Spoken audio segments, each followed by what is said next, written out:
Now I want to describe uh, what it was like to be targeted with the psychoelectronic weapons and the other stuff that was demonstrated to me.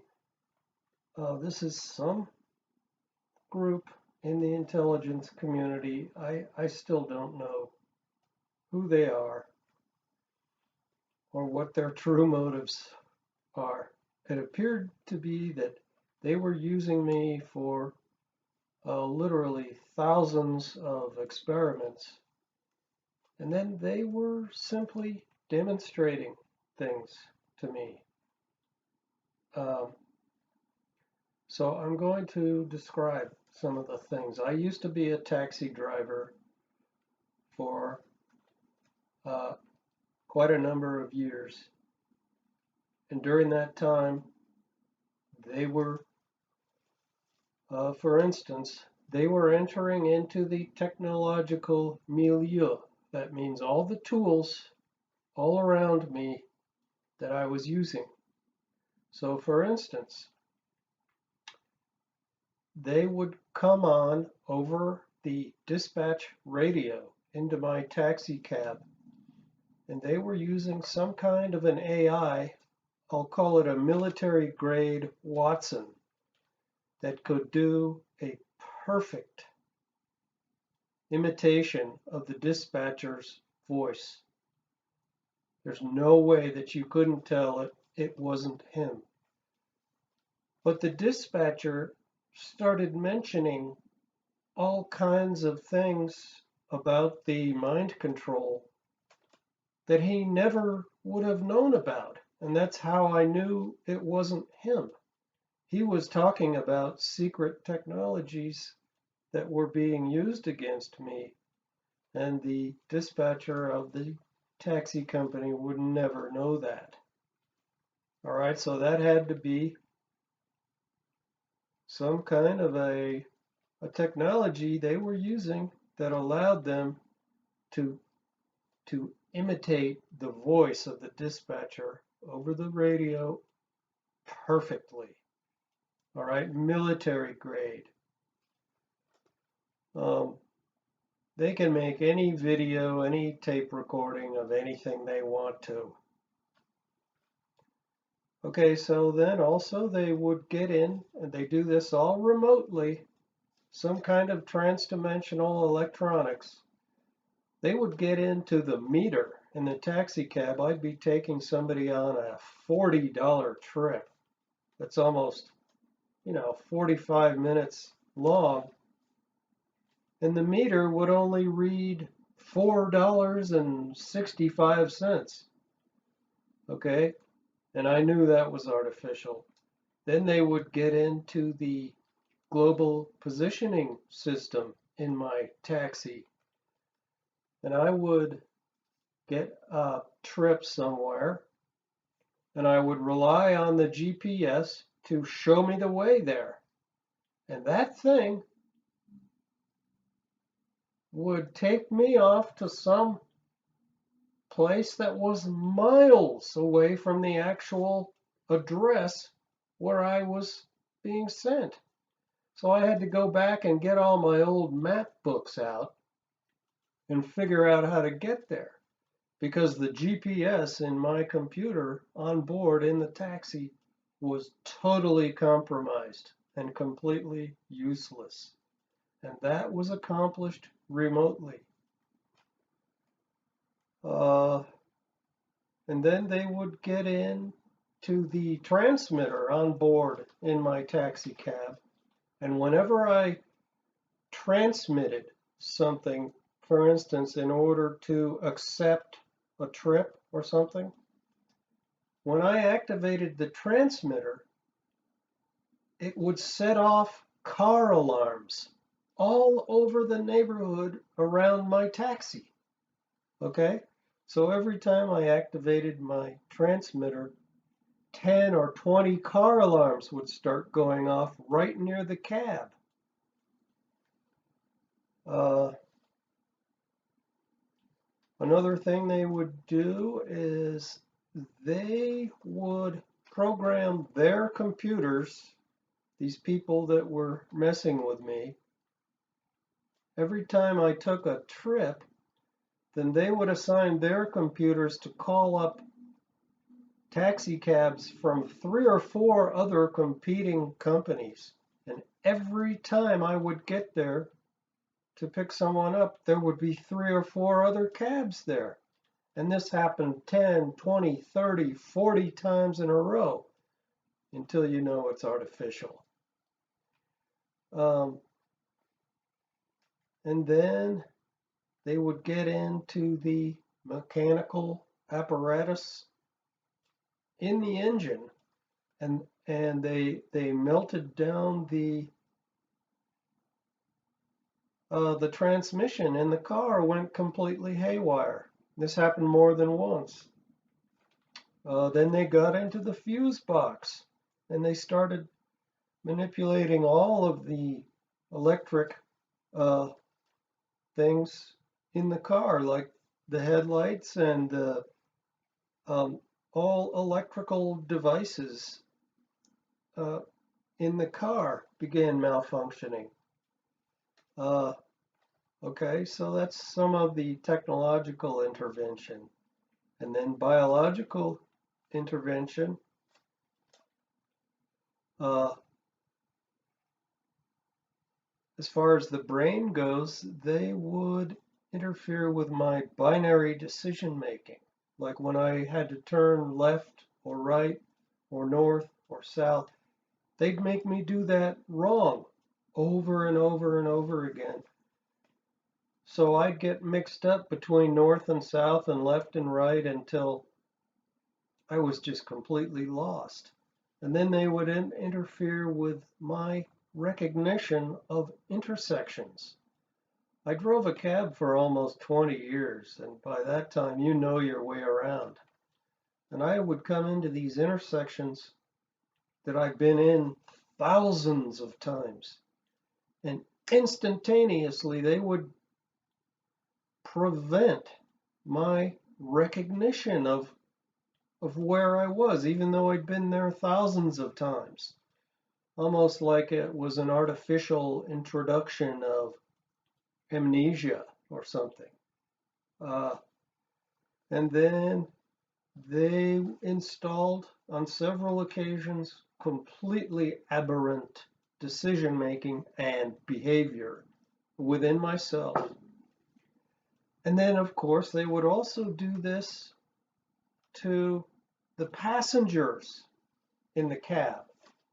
So somebody would get into the cab and he would say, I'm going to show you the way.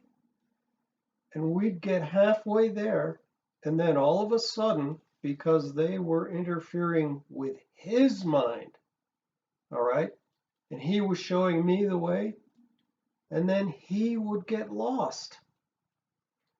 So with these mind control technologies, you can imagine the military applications that they would have. And then, of course, they would also, these intelligence types, they would put people into the cab that were witting instead of unwitting. They were part of the setup that the intelligence guys were doing. And so they would uh, exhibit behavior in the cab that was just completely outlandish or extremely provocative. And you could tell they were just play acting. Uh, and sometimes they would put all kinds of weird street theater around me. If you go online and listen to the testimony of the mind control victims, they're always complaining about these weird, bizarre skits and street theater that are performed all around them by artificial actors that have been put in place in order to carry out the this skit, which all looks like it's put together by a social scientist. You know, the CIA has behaviorists of every stripe working for them, and psychologists and psychiatrists and the whole 9 yards. Uh, and they would, of course, perform what I call biological process control on me or on my passengers. So, for instance, early in the morning, I'm taking someone who is completely sober to a dialysis appointment in a doctor's office. This person is not drunk, and all of a sudden, right out of the blue, he starts vomiting all over the place. Okay, now this was installed by the people who are doing strange things to me and to the passengers in my cab. And then, you know, for instance, they can put itching all over your body. I've scratched myself bloody dozens and dozens of times because they install these artificial neural uh, events in your body. I mean, they made my eyeballs itch so badly that I had to scratch them with my fingernails. All right. And they could make it worse than that. They could make it feel like you were on fire, like you were burning. So they are capable of torturing people with horrible torture, and it's all remotely. And then, of course, they would manipulate animals all around the taxi cab. Uh, one night I had a cat, a dog, a squirrel, a raccoon, a deer, a coyote, a fox, all those different species of animals at some point during the shift, the taxi shift, one of those crossed the road in front of my cab, all in the same day. What are the chances of that? Zero. Zero. Okay? So it had to be a manipulation. And they manipulated animals in front of me hundreds of times. And in fact, I'd say at least a dozen times, they made people run out in front of my taxi cab, and I had to jam on the brakes to avoid hitting them. And this was artificial.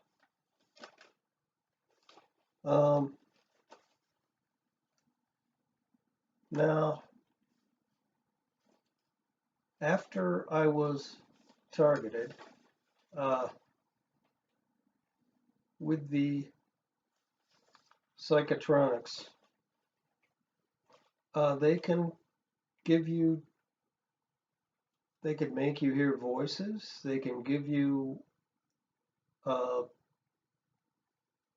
they can make you see things, they can give you all of the classical symptoms that a psychiatrist would call, you know, delusional psychotic episodes.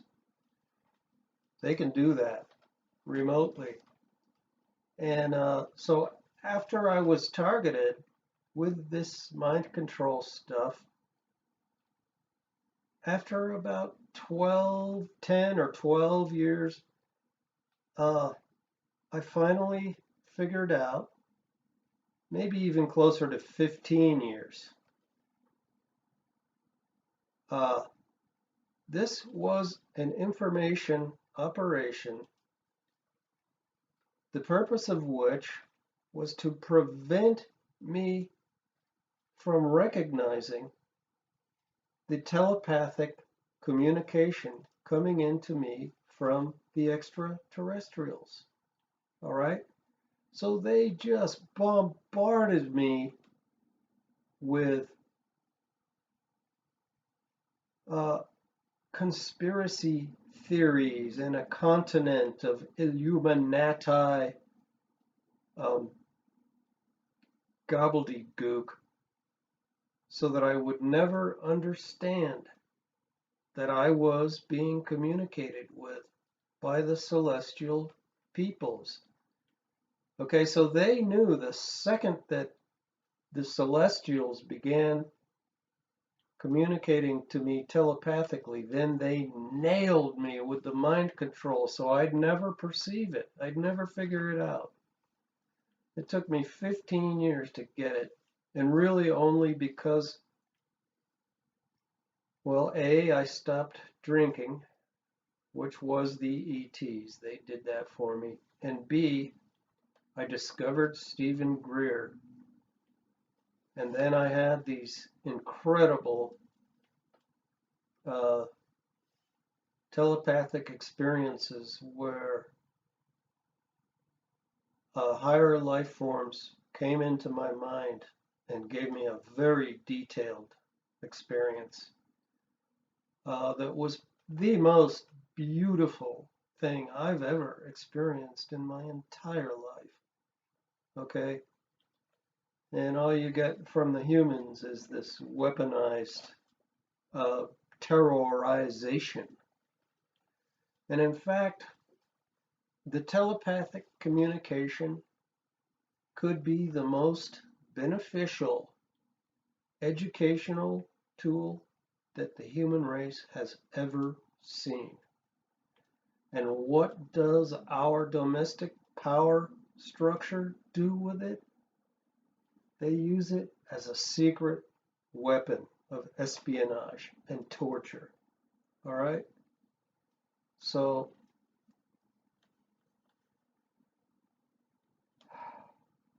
the weaponization of transdimensional technologies is not the way to go.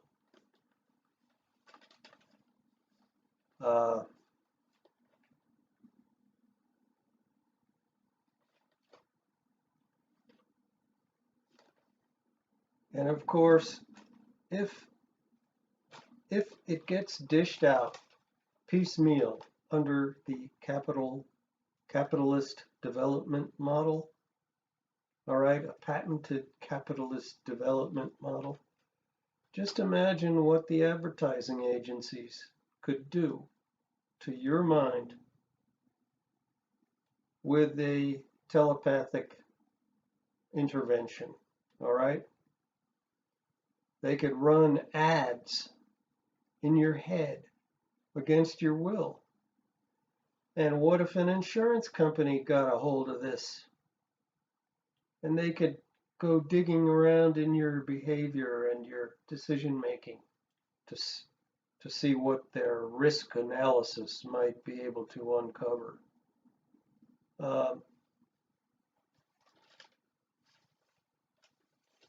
So we have arrived at a situation where our technology is so advanced now that the entire competitive money game and all the wars that are associated with that, all of that has to stop.